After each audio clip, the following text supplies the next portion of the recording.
ഇപ്പോൾ നിങ്ങൾ എൻ്റെ പുറകിൽ ഒരു പൂൾ ബാർന്ന് എഴുതി വെച്ച് കണ്ടിട്ടില്ലേ? അപ്പോൾ ഞാനിവിടെ ഒരു സ്മോൾ അടിക്കാൻ പോകുന്നുണ്ട്. പൈസ ഒന്നും കൊടുക്കണ്ട, ഫുൾ ഫ്രീ, അൺലിമിറ്റഡ് ഫ്രീ എന്ന് പറയാം. മദ്യയ്ക്കും അതുപോലെ ഫുഡൊക്കെയും അൺലിമിറ്റഡ് ഫ്രീ ആണ്. ഇപ്പം ഞാൻ ക്രൊഡേലിയ എന്ന് പറഞ്ഞ ഒരു ഷിപ്പിൻ്റെ 10ാമത്തെ നിലയിൽ നിന്നിട്ടാണ് നിങ്ങളോട് സംസാരിക്കുന്നത്.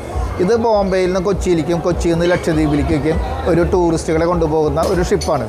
വലിയൊരു ഷിപ്പാണിത്. 2000ഓളം പേർക്ക് യാത്ര ചെയ്യാം. 600ഓളം സ്റ്റാഫ് മാത്രം ഇതിലുണ്ട്. 2-3 നിലകളിലേക്കും വലിയ റെസ്റ്റോറൻറ്റുകളുണ്ട്. അവിടെ അൺലിമിറ്റഡ് ആയിട്ട് ഫുഡ് കിട്ടും. ഇപ്പോൾ ഇതേപോലെ ബാറുകൾ പല നിലകളിലുണ്ട്. അപ്പോൾ അവിടേക്ക് പോയി നമുക്ക് ആവശ്യം പോലെ മദ്യം കഴിക്കാം. ഇത് നമ്മളുടെ കാർഡാണ്, നമ്മളുടെ റൂമിന് തരുന്ന കാർഡാണ്. ഈ കാർഡാണ് നമ്മൾ എല്ലാ സ്ഥലങ്ങളിലും ഉപയോഗിക്കേണ്ടത്. അപ്പോൾ ഈ കാർഡ് കൊണ്ടുപോയിട്ട് ഞാൻ കൊടുത്തു കഴിഞ്ഞാൽ ഇവിടെ പല ടൈപ്പ് മദ്യങ്ങളുണ്ട്. അപ്പോൾ നമുക്ക് കഴിക്കാനുള്ള മദ്യം ഏതാണെന്ന് പറഞ്ഞു കഴിഞ്ഞാൽ അത് എൻ്റർ ചെയ്ത് നമുക്കൊരു കൂപ്പൺ തരും. ആ കൂപ്പൺ കൊണ്ടു കൊടുത്തു കഴിഞ്ഞാൽ നമുക്ക് മദ്യം വാങ്ങിക്കാം. ഇത് ശരിക്കും ഒരു ഇൻ്റർനാഷണൽ സ്റ്റൈലിൽ യാത്ര ചെയ്യുന്ന ഒരു ഷിപ്പാണ്. അതുകൊണ്ടാണ് ഈ അൺലിമിറ്റഡ് ആയിട്ട് മദ്യം കൊടുക്കുന്നത്. അപ്പോൾ നിങ്ങൾക്ക് എപ്പോഴെങ്കിലും കഴിയുന്നുണ്ടെങ്കിൽ നിങ്ങൾ തീർച്ചയായിട്ടും ഈ ക്രൊഡേലിയ ഷിപ്പിൽ നിങ്ങൾ ഒരു യാത്ര നടത്തണം. അങ്ങനെ യാത്ര നടത്തി കഴിഞ്ഞാൽ നിങ്ങൾക്കൊരു ഭയങ്കരമായിട്ടുള്ള ഒരു എക്സ്പീരിയൻസ് ആയിരിക്കും. ഏകദേശം ഒരു 4 വർഷമായി ഈ ഷിപ്പ് ഇവിടെ ഓടാൻ തുടങ്ങിയിട്ട്. ഈ ഷിപ്പൊക്കെ കണ്ടു കഴിഞ്ഞാൽ നമ്മൾ ശരിക്കും ഞെട്ടി പോകും. ഇത് 35 വർഷം ശരിക്കും ഇതിന് പഴക്കമുണ്ടെന്ന് പറയുന്നുണ്ട്. പക്ഷെ നമ്മളിത് കണ്ടു കഴിഞ്ഞാൽ നമുക്കൊന്നും മനസ്സിലാവില്ല. അത്രയും ഭംഗിയിലാണ് ഇത് മെയിൻറ്റെയിൻ ചെയ്തേക്കും പോകുന്നത്. അപ്പോൾ ഇപ്പം ഞാൻ ഈ കാർഡ് കൊണ്ടുപോയിട്ട് മദ്യം വാങ്ങിക്കാനട്ടാ. അപ്പോൾ ഈ കാർഡ് കൊണ്ടുപോയിട്ട് ആദ്യം നമ്മളൊരാളുടെ അടുത്തത് എൻ്റർ ചെയ്യണം.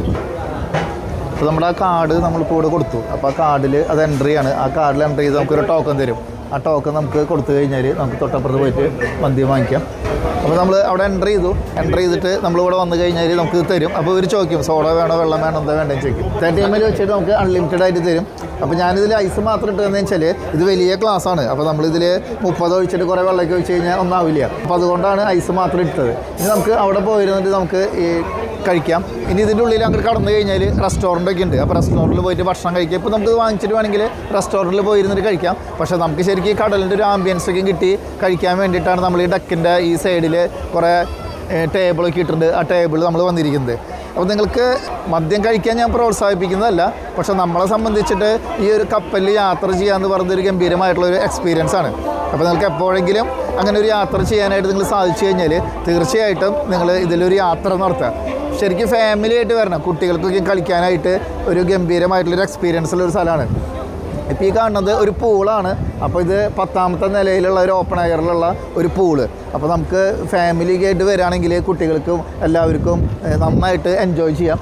ഇവിടെ ഇപ്പോൾ ഇല്ല, കുറച്ച് കഴിഞ്ഞ് കഴിഞ്ഞാൽ ഇവിടെ ഒരു DJ കാരൻ വരും. ആ DJ കാരൻ വന്നിട്ട് മ്യൂസിക് പ്ലേ ചെയ്യും. അപ്പോൾ 2 പേര് നിന്നിട്ട് ഇവിടെ ഡാൻസ് കളിക്കും. അപ്പോൾ നമുക്ക് ഡാൻസ് കളിക്കാനായിട്ട് നമുക്ക് അറിയില്ല എന്നുണ്ടെങ്കിൽ അവരാദ്യം കുറേ സ്റ്റെപ്പുകൾ നമുക്ക് പഠിപ്പിച്ച് തരും. എന്നിട്ട് ആ സ്റ്റെപ്പുകൾ ഇവിടെ കളിക്കും.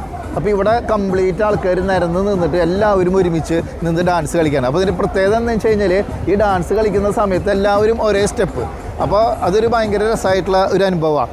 കാരണം നമ്മളിപ്പോൾ ഒരു പാട്ട് വെച്ച് ഡാൻസ് കളിക്കുമ്പോൾ പലരും പല രീതിയിലാണ് ഡാൻസ് കളിക്കുക. അപ്പോൾ അത് ഒഴിവാക്കാനായിട്ട് ഒരു യൂണിറ്റിക്ക് വേണ്ടിയിട്ടാണ് ഇവരിവിടെ ഇങ്ങനെ ഒരു നിന്നിട്ട് ആക്ഷൻ കാണിക്കും. ആ ആക്ഷൻ അനുസരിച്ച് നമ്മൾ ഡാൻസ് കളിച്ചാൽ മതി. അപ്പോൾ ഇവിടെ നിൽക്കുന്ന ഒരു 100-300 പേരിക്കും ഒരേ സമയത്ത് ഒരേപോലെ ഡാൻസ് കളിക്കുക DJ വെച്ചിട്ട്.